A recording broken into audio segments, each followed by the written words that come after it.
Isang magandang hapon po mga kaibigan. Latest weather update po tayo March 15, 2024. Pero bago po tayo magpatuloy, pa-like and subscribe naman po and pa-hit ng notification bell para updated kayo sa ating mga latest weather update. Mga kaibigan, ng Sipnosis pa rin po natin ngayon galing po sa Pag-asa.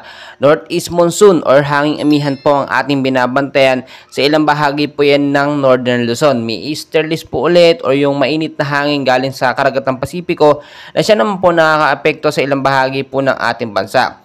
Forecast weather condition po natin, makinig po kayong mabuti. Ito po yung mga lugar na apektado. Ito nga pong northeast monsoon at ng easterlies. Sa area po ng Aurora, kasama na po ang Northern Quezon, maulap po na panahon ng mararanasan dyan mga kaibigan with isolated rain showers or thunderstorms sa gabi. Dulot po yan or cause po yan ng easterlies na patuloy pa rin po natin binabantayan ngayon. Posibleng impact po niyan pagbabaha sa mababang lugar. Gayon din po landslide kung sakaling magkaroon ng malakas na pag-ulan doon po sa mga landslide prone area. Sa Ilocos Region, Cordillera Administrative Region mga kaibigan, kasama na po Cagayan Valley, maulap din po na panahon ng mararanasan dyan, posibleng hanggang bukas po ito with isolated light rains to heavy rainfall.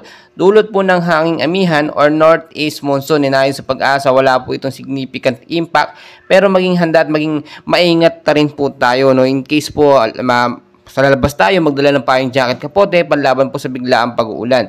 Sa area naman po ng Metro Manila, kasama na po ilang bahagi ng ating bansa. Maulap din po na panahon ng binabantayan dyan, posibleng magkaroon po ng pag-uulan or isolated rain showers or thunderstorm naman po sa gabi. Dulot po yan ng easterlies, kasama na po ang localized thunderstorm siya nagpapaulan. Sa ilang bahagi nga po ng ating bansa, posibleng pagbabaha doon sa mababang lugar at posibleng ding landslide doon sa mga landslide prone area kapag napansin natin na sobrang lakas na at patuloy ang pag-uulan, yun po ay nagiging sanhi po ng landslide at ng pagbabaha. Mga kaibigan, nasop na wala pa naman po tayong bagyong binabantayan sa loob ng Philippine Area of Responsibility.